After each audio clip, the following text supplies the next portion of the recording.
தலை இருக்கும் போது வாழாடக்கூடாது. தலை நீ ஆடு தலை. பத்தி குச்சி பத்திக்காதுடா யாரும் வந்து வர சர வரையில. பம்பு தும்பு வச்சுக்காதடா யாரும் ஒன்ன புசு புற வரையில. ஈர்ப்பூச்சியாய் இல்லாம நீ தீக்குச்சியாயிருடா. உள்ளே ஒரு உஷ்ணம் வந்தா உன் வாழ்வில் வெளிச்சம் வரும். வத்தி குச்சி பத்திக்காதுடா யாரும் வந்து வர சர வரையில.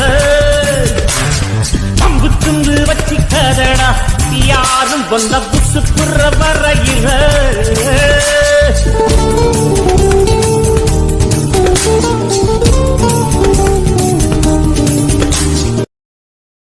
Download ShareChat.